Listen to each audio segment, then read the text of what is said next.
Ya, assalamualaikum warahmatullahi wabarakatuh. Ya, gimana teman-teman? Masih semangat ya untuk belajar? Ya, kita lanjut ke materi tema ya. Untuk materi temanya kita akan belajar bahasa Indonesia ya. Kita bisa lihat keberagaman keberagaman budaya bangsaku ya. Untuk materi bahasa Indonesia yaitu adalah tentang kita belajar tentang gagasan pokok dan gagasan pendukung. Ya. Ya, apa itu gagasan pokok dan gagasan pendukung? Ya,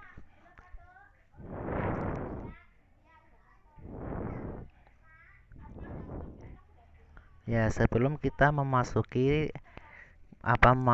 sebelum kita belajar tentang gagasan pokok dan gagasan pendukung, kita baca dulu ya teks berikutnya ya. Ya, untuk aktivitas belajarnya adalah kali ini kita akan melakukan dua kegiatan yang asyik. Yang pertama, membaca teks tentang beragam suku bangsa, tarian, dan alat musik di Indonesia. Ya, kedua, menuliskan ringkasan bacaan. Ketiga, menentukan paragraf utama dan paragraf pendukung dalam bentuk peta pikiran. Ya, minggu pekan lalu kita sudah bercerita tentang keragaman budaya bangsa Indonesia ya. Kita tahu perbedaan-perbedaannya, suku, bangsa, keunikan, ciri khasnya. Setiap daerah memiliki ciri khas masing-masing ya, baik itu alat musik, makanan khasnya, baju adatnya, dan kebiasaannya ya. Setiap suku pasti memiliki ciri khas masing-masing. Oh ini. Ya, kita membaca dulu ya. Yuk kita membaca dulu.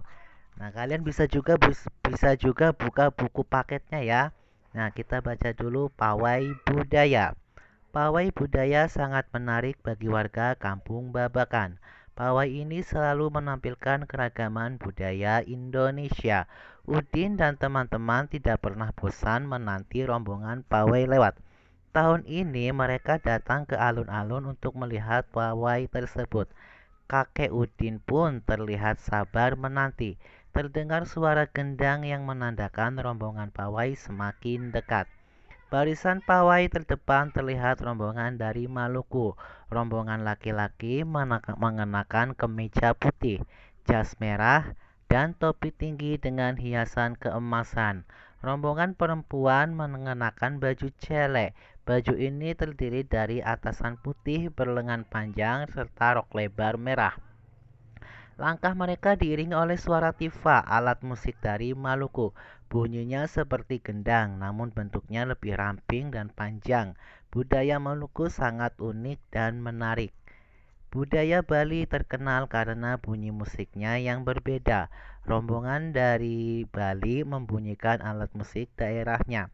Ceng-ceng namanya. Alat ini berbentuk seperti dua keping simbal yang terbuat dari logam. Nyaring bunyinya ketika kedua keping ini dipadukan. Nah, rombongan dari Bali diikuti oleh rombongan dari Toraja. Wanita Toraja memakai pakaian adat yang disebut baju poko. Rombongan laki-laki menggunakan pakaian adat yang disebut sepa, talung buku. Rombongan Toraja membunyikan alat musik khas mereka, papompang namanya. Alat musik ini berupa suling bambu besar yang bentuknya seperti angklung. Bentuk dan bunyinya unik. Budaya Toraja sangat menarik untuk dipelajari. Asep dan teman-teman senang melihat pawai budaya. Selalu ada hal baru yang mereka perhatikan setiap tahun. Pakaian adat dari berbagai suku di Indonesia selalu menyenangkan untuk dicermati.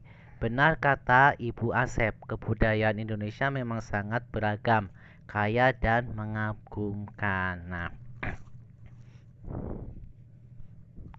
Nah, sekarang tadi kita sudah membaca teks tentang pawai budaya ya. Dari pawai budaya kita tahu ya bahwa Indonesia itu berbagai macam suku, adat, budaya ya. Dari pakaian adat berbeda-beda, alat musiknya pun berbeda-beda ya. Terus apa lagi? Ya, mereka punya kebudayaan apa? ciri khas yang unik ya masing-masing satu antara yang lainnya. Nah, sekarang ayo mengamati cermati teks nomor satu pada bacaan pawai budaya. Hal penting yang dapat aku ceritakan dari bacaan pawai budaya sebagai berikut ya. Apa aja hal penting yang bisa diceritakan oleh yang bisa diceritakan? Ayo. Ada apa saja? Yang pertama adalah tentang keragaman budaya ya dan lain sebagainya. Kesimpulannya, setiap bacaan terdiri atas beberapa. Nah, dari bacaan teks di atas kita bisa menyimpulkan setiap bacaan terdiri atas beberapa paragraf. Nah, bacaan di atas ada berapa paragraf? Coba hitung. 1, 2, 3, 4, 5. Ada 5 paragraf. Setiap paragraf memiliki gagasan utama. Nah, dalam gagasan utama terdapat ide pokok. Ide pokok adalah ide utama yang dibahas dalam suatu bacaan. Dapat berupa kalimat inti atau berupa pokok paragraf. Gagasan pendukung adalah uraian atau tambahan informasi untuk gagasan pokok. Nah, jadi setiap paragraf setiap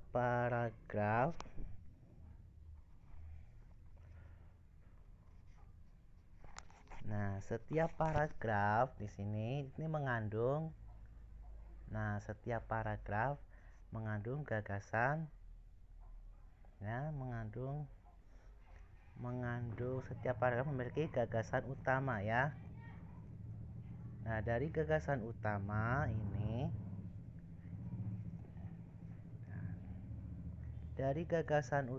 setiap paragraf memiliki gagasan utama. Dari setiap gagasan utama pasti ada paragraf utama. Dari paragraf utama ada ide pokok. Nah, ide pokok ini yang disebut dengan paragraf pokok. Nah, coba kalian perhatikan.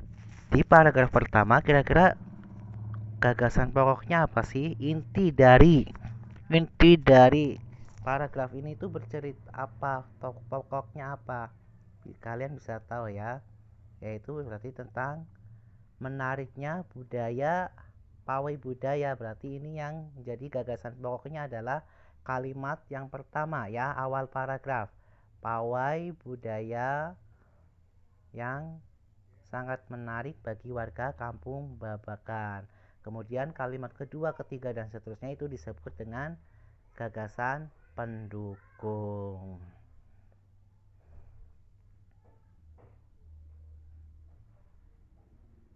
Nah, sekarang coba kalian carilah gagasan pokok dari paragraf ketiga dan keempat. Kemudian begitu juga tulis dengan gagasan pendukungnya ya. Kalian boleh dibuat seperti ini. Nah, yang ini coba kalian kerjakan ya. Boleh dibikin bentuk konsep seperti ini untuk paragraf ketiga dan keempat. Ini coba ketiga dan keempat nih. Cari gagasan pokok dan gagasan pendukungnya. Oke. Tadi sudah dijelaskan ya. Oke, sekian dulu penjelasannya. Terima kasih.